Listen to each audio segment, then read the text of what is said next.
Hey everyone, I'm Elfowls, and welcome back to the PPL NX. Last time we checked in on this, I played in Stage 1 of this season, where I went 4-1 in the group stage before exiting in Round 2 of the Gold playoffs. That was good enough to put me at 9th in the overall standings out of 48 coaches. I'm going to have to keep that up if I want to get a position in playoffs at the end of this, chasing after that spot in the PPL main league. So Stage 2 starts with another draft. This one's a little different than Stage 1. All of the highest tiered mons are allowed once again, and we have low tier free type Terra to work with. Any Pokemon that is allowed to Terra automatically becomes one of your Terra Captains when you draft it, and you can have as many Terra Captains as you can fit onto the draft, with the stipulation that you can only declare 2 Terra Captains per battle. But with all that said, let's just take a look at the draft.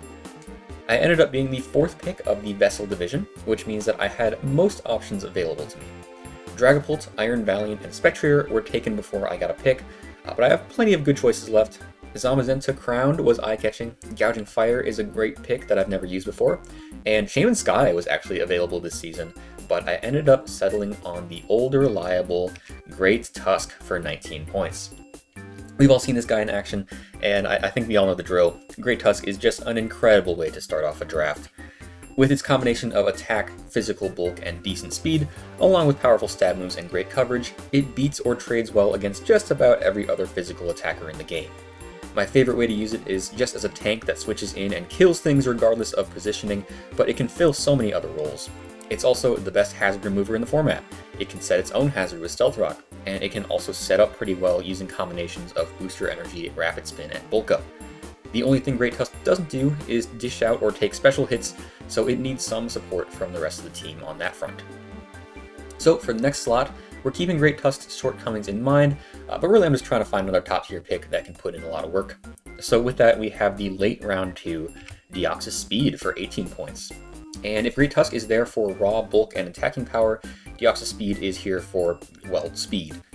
Its diversity comes from its wide moveset, featuring incredible coverage and multiple entry hazards, as well as its base 180 speed, which allows it to invest in heavy offense and bulk, while still outspeeding a bunch of relevant Scarfers. This is automatically great speed control to beat the fast threats that would threaten Great Tusk, but what it actually does with its sets is very customizable from there.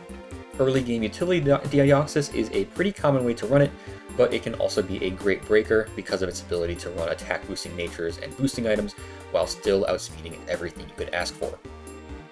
So that is a very powerful duo to kick off a draft, but we are lacking pivoting and immediate special breaking power. So I'm on the lookout for those, but my round 3 pick ended up being Manaphy, which probably isn't the first choice for either of those roles. The first thing that comes to mind with Manaphy is probably its setup potential, being able to either run Tail Glow sets or bulky Double Dance sets with Take Heart and Acid Armor. This means that it's not exactly an immediate special breaker, but it's potentially a very threatening one after just a free turn or two. That isn't the only role it can fill either. While it's a lot less flashy, Manaphy can fill a defensive role with moves like Flip Turn for pivoting and Knockoff for utility. So that gives us a pivot for the team, even if that's probably not how I want to run this every week. Next up, we are kind of piling on more offense because I grabbed Ogerpon Hearthflame. I mostly grabbed this because it's a fast offensive threat that can act as a pretty good pivot with U-Turn or as a very strong breaker with Swords Dance. I've never drafted an Ogerpon masked form before. I thought the forced item slot was always just too much to give up for me to like using them, but in this case, for the cheap price of 13 points, Ogerpon Hearthflame was simply too strong to pass up on. And the team supports it pretty darn well, I think. It's a grounded fire type that can't run boots, but I do have the best hazard remover in the format with Great Tusk.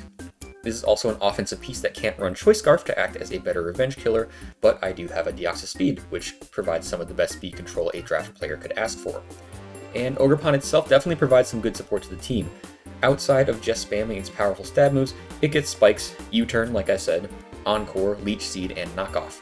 And while it's no Heatran, it is a fire type that can use its typing and decent bulk to provide a good way to resist types like Grass, Fairy, and Electric for the team.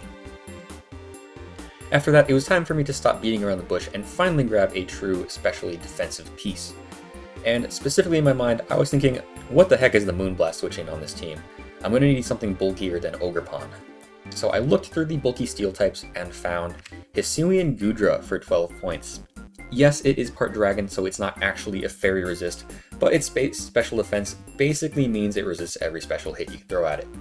And it's also an amazing fairy killer thanks to a stab heavy slam that hits 120 base power more often than it doesn't. Outside of that, Goodra has plenty of strong coverage on both the physical and special side, and great defensive stats to act as a nice bulky attacker. As my Steel type, it does lack hazard setting, but that works for my team since I have so many hazards already. After grabbing my Dragon type and my Steel type in one slot, I decided I wanted a Fairy to finish off that core and get another fighting resist onto the team. So I picked up the 11-point Comfey, which will be my first Terra Captain of the draft. Comfey provides some decent bulk and sweeping potential with Calm Mind, as well as a dedicated priority user with Triage. It's also one of the better Terra Captains allowed this season. With free Terra type, Comfey can either mix up its defensive profile to grab more Calm Mind boosts, or Terra offensively to grab coverage that it desperately needs to break through the Steel, Poison, and Fire types that would otherwise check it. This actually makes it a pretty big endgame threat in a lot of matchups. And while I'm focusing on a bulkier core, I do need to grab a Ghost Resist so I don't get run over by big threats like Spectrier and Dragapult, so I picked up Mandibuzz for 8 points. In my opinion, a pretty huge bargain. Mandibuzz has excellent bulk on both sides, making it a soft check to a whole bunch of big threats. It's also got U-Turn to act as a bulky pivot, and Defog so I have a secondary hazard remover. Its offenses are low, but it has Foul Play, Toxic, and Taunt to avoid being too passive. And it doesn't hurt that Mandibuzz also qualifies as a Terra Captain. Probably not my first choice to Terra, but if I need to mix up Mandibuzz's defensive typing to check different threats, it's nice to have the option. Next, I wanted more pivoting and special offense to work with, so I picked up Raikou for 11 points. There were a lot of good options that I passed up on for Raikou, especially because it isn't a Terra Captain, but I like what Raikou brings to the table. It provides a good speed tier at base 115, decent offensive power and coverage, Volt Switch pivoting, and actually pretty solid bulk, which can turn it into a decent Assault Vest pivot in the right matchup. Not too much else to say about this slot. It's a solid mid-tier electric type that kind of builds up the team's special power a little more. And with the draft winding down, we only have a few picks left, and we're just trying to fill some niche roles. With that said, my next pick is Muck for 6 points to fill the role of a bulky poison type. Having this role is nice because Muck can absorb P-Spikes, and it also gives me a switch into strong fairy types. Most of the time, Muck wants to be running specially defensive or assault vest sets to tank as many hits as possible, but going offensive is also a surprisingly decent option, either with something like a Choice Band or a Curse setup set. It also helps that this is another Terra Captain for the team. With its solid, beefy stat block, Muck is a great Terra candidate when it wants its coverage to hit harder, or if it wants to mix up its defensive typing. Alright, going into round 10, our roster can go up to 12 Pokemon, but I really only have the points to grab one more big player for the team. So this round, I went with Porygon-Z. For the last several rounds leading up to this, I've been drafting mostly based on team synergy, but with this pick, the only consideration really was raw power. Up until this point, my strongest way to fire off a special attack on turn 1 was Choice Specs Raikou, I guess. That's not bad, but I do want something a little more immediately threatening, and Porygon-Z solves that issue very nicely. Base 135 special attack and adaptability makes this so strong, and being a Terra Captain on top of that is amazing. Adaptability works really well with Terra here since it means I get the 2x boost off of whatever type I Terra into.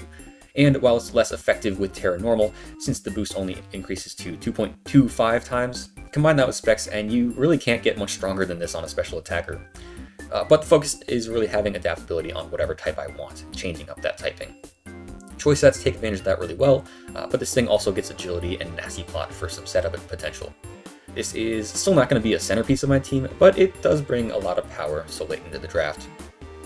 And then we actually only have 1 point remaining after this, so I picked up Volbeat as my last Pokemon.